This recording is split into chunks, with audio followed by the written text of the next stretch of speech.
If you're familiar with my YouTube channel, you may have seen me discuss before how sometimes something as simple as dirty dishes or a pile of unfolded laundry can prevent a woman from reaching orgasm.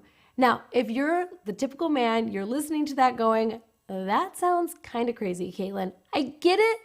And I want you to know I'm only sharing this information with you because it's absolutely scientifically, objectively true.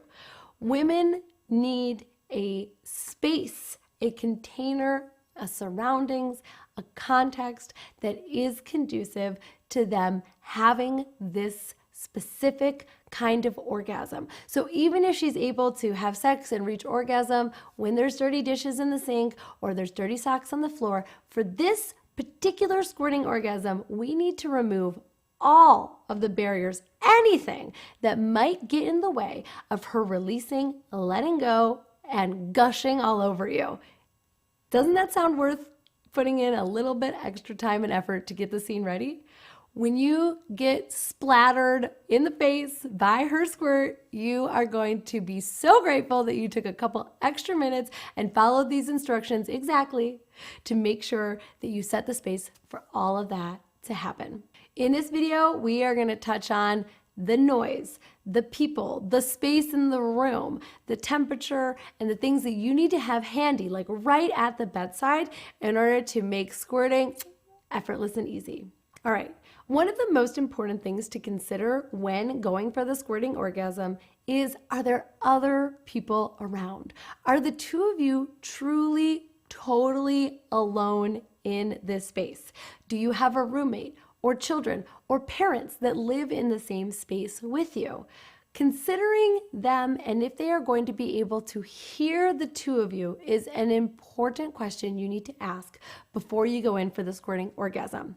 If there are other people that are in the environment with you or could possibly hear you or actually hear her, then please take actions to prevent that from happening.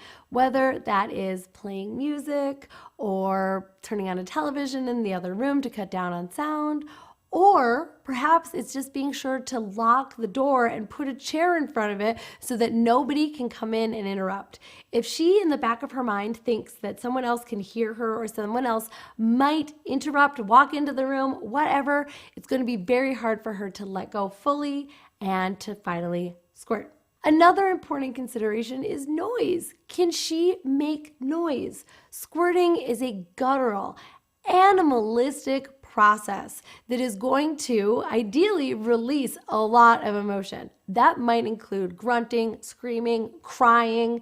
She might just let out a big old orgasmic moan, but whatever it is, she needs to be able to speak freely and not worry about any of the noise that the two of you are going to make. So whatever considerations you can take to make sure that you are in a environment where you're not going to be heard or interrupted by other people is going to set the stage for her to truly let go. Next important consideration is temperature. It's almost comedic how women complain about being cold while men complain about being warm. I know it happens to me and my husband all of the time. Even as I'm recording this, I have the heat and a blanket on because I get cold really easily. And guess what? Being cold causes our bodies to constrict, which is the opposite of what we need in order to have her relax enough to have a squirting orgasm. So being in a room that is warm enough that she can be completely naked without being cold at the same time is vital. Even if you don't have control over the thermostat, maybe grab a heated blanket and lay it down on the bed underneath her. Maybe grab a space heater and have it pointed towards the bed, or turn it on a couple hours in advance. Make sure that the room is warm enough for her to completely relax, be completely naked, and not feel like she needs to put the blankets over her feet or, like me, has cold hands. It may sound silly, but these are the things, the small but important things that actually really get in the way, especially of her first ever squirting orgasm. Also, when you're going for the squirting orgasm, your body is not going to be all over hers. So even though she might be warm enough when your body is on top of her, you're going to need to allow her to lay completely naked without you touching her and still be warm enough to relax. All right. Vitally important is that you take into consideration the amount of liquid that may come out of her body by having bed sheets, towels, or even a waterproof blanket that is designed for exactly this.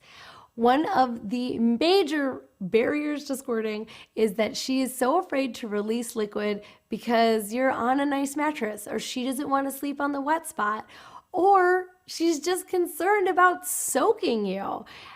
Having a towel underneath her, or as I said, even a waterproof blanket that is made specifically for sex, is going to allow her to just relax and release without worrying about whether there's a waterproof protector on the mattress. You might not think about it, but she likely is. So make sure that you've got some towels on hand underneath her before you even get started. And then finally, one more and vitally important thing for you to have nearby before you get started is lube. Even if your woman generally is a very liquidy, wet woman once she's turned on, having lube nearby and not having to scramble for it is going to be incredibly important for using the technique that I'm going to demonstrate for you in Module 4. Having a lube that you both love on hand is vitally important because we are going to use a technique that can create a lot of friction, and if there is not enough lubrication, that friction can actually cause her discomfort and even pain. So lube is the number one way to avoid that. Now, there's multiple different kinds of lube. I recommend that you use the one that you both know and love the most. It could be liquid, it could be oil, as long as you're not using condoms. It can even be a silicone-based lube, as long as you're not using a silicone toy. I highly recommend that you go for the silicone lube because it doesn't dry out quickly.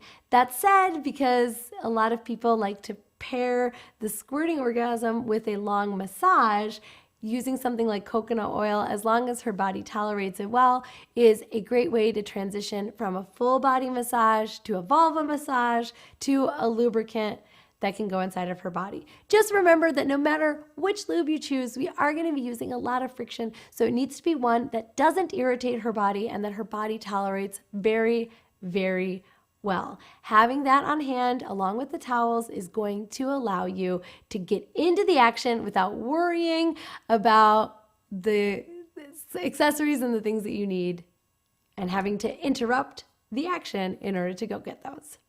All right, now that we've got the mental space set up and the physical space set up, I'm going to go into what you can do to prepare your body to become a machine of squirting success. I'll see you in the next module.